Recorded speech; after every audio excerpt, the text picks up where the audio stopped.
We are local. International communities observing the Just finished the Right, the main market is in chaos. People We are national. Those in support of this motion as amended, say aye. Aye. We have taken it to by default. We are international. Israeli airstrikes. Donald Trump left us the worst unemployment.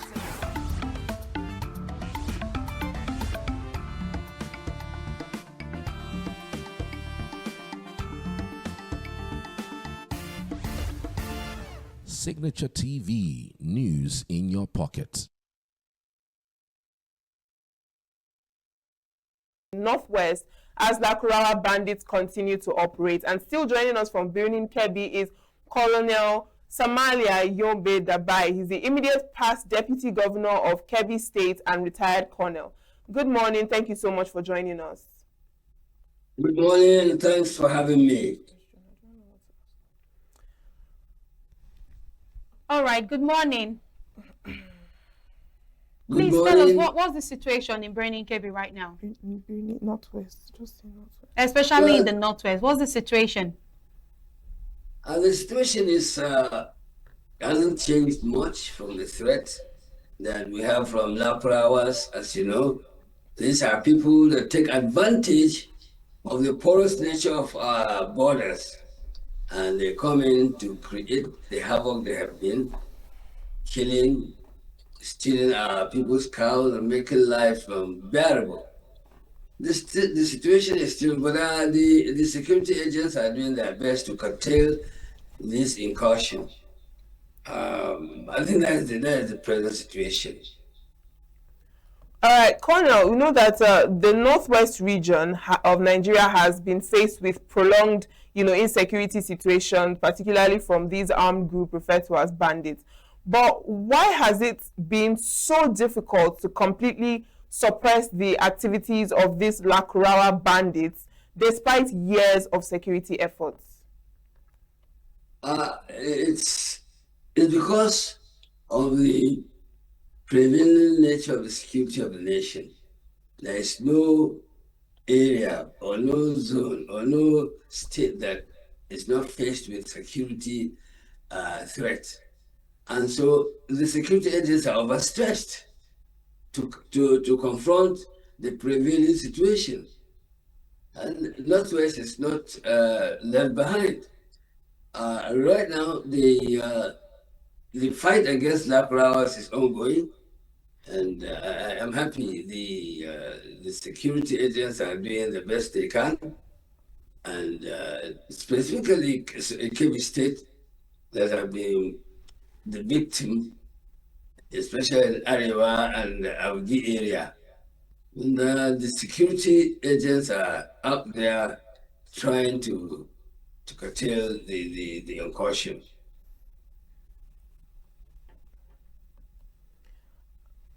All right, now looking at the government and security response to these things, you know that the federal and state governments, they have launched multiple military operations and joint task forces in the Northwest.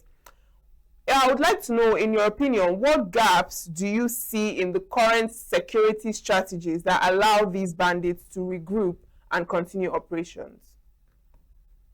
The gap that existed, the Chief of Defense Staff has already addressed that gap. The gap is whereby you have the security agents staying in towns and the bandits in the bush having a field day makes it so easy for them to operate. But I heard the Chief of Defense Staff saying that the troops will no longer stay in town, there will be no longer roadblocks and all that, so that they will move the security agents to the bush where the insurgents are occupying. I think that is a very big step. And the next step is to live, think, and fight like the bandits do. That's the maybe the contribution on that aspect. All right. In your opinion, how effectively are community-based security and, for example, Forest Security Service contributing to surveillance and response in regards to insecurity in the northern part? Not up to the optimum, I expect. This is because of one, training, and of course, army. You don't expect someone to go 10 fingers to go and find out more about someone that is armed with AK-47, GPMG, and he's going to be fired at or cut like goat. So that the aspect of training and weapon and arming for the hunters is the question. We have something that we're not using. We have a large number of servicemen, ex-servicemen, that if we recall will make the difference. Like I said earlier, the armed forces, the soldiers are, the security agents are overstressed. They are covering areas that otherwise would be covered by 5 times the strength in terms of figures than they are today. So I'm, like I did before, still suggesting that the federal government will look at the possibility of calling some of the able-bodied retired men. We did that before, and it worked. When the Biafra Nigerian problem started, it started in June. By November, we're already recalling the ex-servicemen, and the strength, increased within a short period of time. And that was why the operation was smooth, where immediately the ex-servicemen were called. And what more, it cost less to retrain than to recruit and carry out training of younger ones. And that can continue. But in the interim, and a quick response will be to recall that the ex-servicemen. All right, Colonel, before we continue with this conversation, we're going to play a video. So we'd like you to, watch it with us and listen to what is being said, and then we'll continue the conversation. Okay. Not react. And I do not want to hear that I was not giving any command. As long as you are deployed, your task is to secure your community. You are all aware on what condition you are supposed to shoot at the enemy. When your life is at stake and you have no other means of protecting yourself, you are allowed to fire.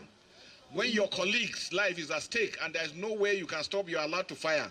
And when the community or any infrastructure you are protecting is being destroyed and you have no other means of stopping them, you are allowed to fire. So do not be afraid to take out any criminal or any enemy that is destroying or is doing any acts of killing. Is that clear? Yes, sir. But like I've told you, the communities you are protecting must know that you are there to protect them, not to go there and infringe on their human rights.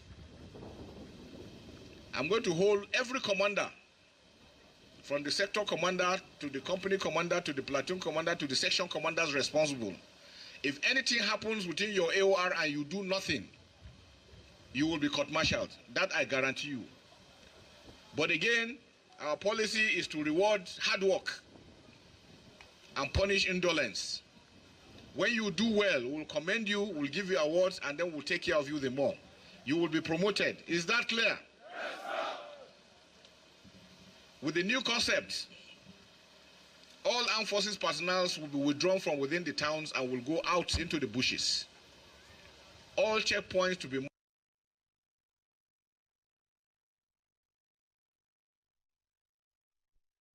All right, Colonel, please, I want you to tell me what you make out of this video. What's your reaction to it? This stuff is waking up his troops by telling them the realities of a battle environment and what is expected of them. Can you imagine a situation where someone slaps you from the back and disappears? That is the challenge the infantryman faces when they are in camp. The bandits arrive with such speed and then cause havoc and disappear. It's going to be a different thing now when they move into the bush where the bandits are. They live and walk like them. It's better than staying in the public place, so to speak. And all these roadblocks are reducing the strength of the fighting men. And that's a fantastic step taken. And I support the Chief of Defense Staff 100%. And I'm happy with the combat state of readiness and change of tactics they are adopting now. All right. Well, just like you said, that's a very wonderful step from the Chief of Defense Staff. But at the same time, you know, we find that reports indicate that most of these bandits operate with heavy weaponry and advanced logistics. So, seeing this this directive by the Chief of Defense and, you know, looking at the sophisticated weaponry that these bandits, you know, handle on a regular basis, I'd like to know, first of all, how do these groups even sustain this supply of arms and resources? And what can be done to cut off these channels to also reduce, you know, the level of havoc and terror that they cause to these communities? How they get these weapons is not for us to discuss. That is left for the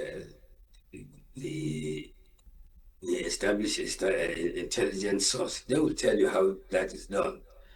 But you see, it is not the gun, but the man behind the gun. I don't care what kind of weaponry they have. The infantryman is the real thing for the battle. If they are kept and given the right direction, I don't care what the bandits carry. They can carry missiles if they like. The infantryman will penetrate in there and do their job. But bear in mind that the infantry soldiers involved, they are overstretched. And so the strength at which they confront the bandits is not with that kind of punch that is required. But looking at the arrangement now, the tactics being employed, I think the dance will change. All right, Colonel, we would like to know, why is this mishap, you know, dominant in the northern part of Nigeria? Why is it always there? Well, we have more space. There is a porous nature, and you know these people, these bandits operate, most of them, like the Lakrawas. They are not based in Nigeria. They infiltrate, coming in through the porous borders, operate and go back. And there are also some forests, like the forest in Kwara and Kogi area, that is available for them to hide. But I'm happy that the Chief of Defense Staff has taken steps to have the soldiers live inside the forest where the bandits are. And that will change, it will make a meaning.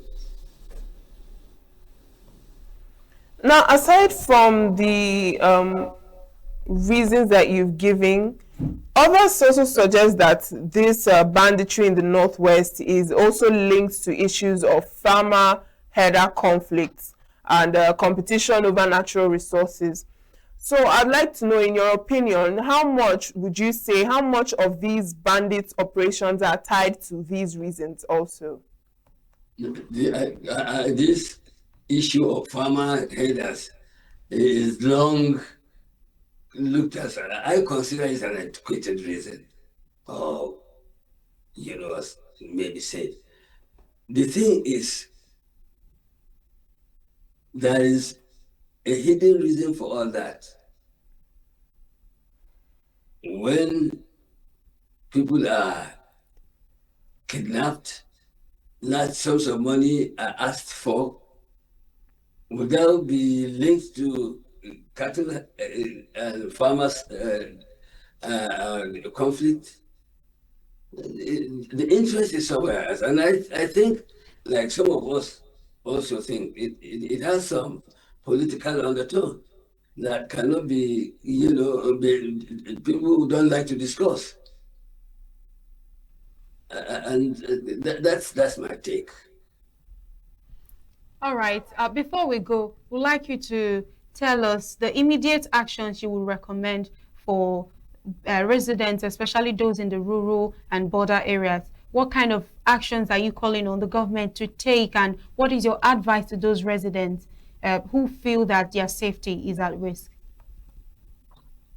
First, let me start with the government.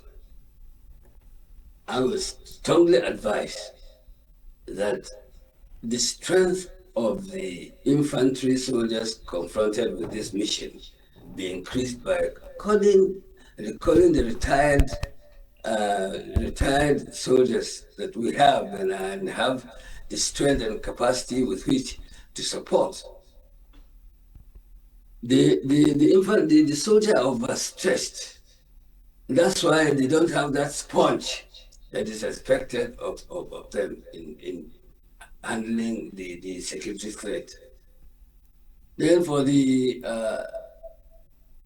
those affected in various villages, one thing they must fight against is the informants, because that is hurting the capacity of response. Secondly, they should adopt a method of quick evacuation and, of course, supporting the infantry, the soldiers or the security agents by providing necessary information and timely. All right. Well, thank you so much, Colonel Samalia Dabai, for this lovely conversation. It's a pleasure to have you here on the program. Thank you for joining us. Thank you very much. And extend my greetings to Bob Jide. All right, we will. Thank you so much. Thank you very much. Yeah. Have a nice day. You too. All right, and we just finished speaking to the immediate past Deputy Governor of Kebbi State and retired Colonel Samalia Dabai, on the security situation in Northwest, particularly as Lakurawa bandits continue to operate. Well, we had a very, packed morning today, don't you think, Lillian? Yes, we did. And, we had a lot of interesting conversations from one to another. Yes. Lovely. To the next. Yes. So thank you so much if you made it to this stage with us. Thank you for joining. Thank you for staying tuned. And this is still Signature Morning. As always, we'll bring you exciting conversations. Thank you for staying with us. And we have come to the end of our Signature Morning today. See you next time. I am Lillian Wali. And I am Uchenna Chimdi Olwoha. Have a lovely day.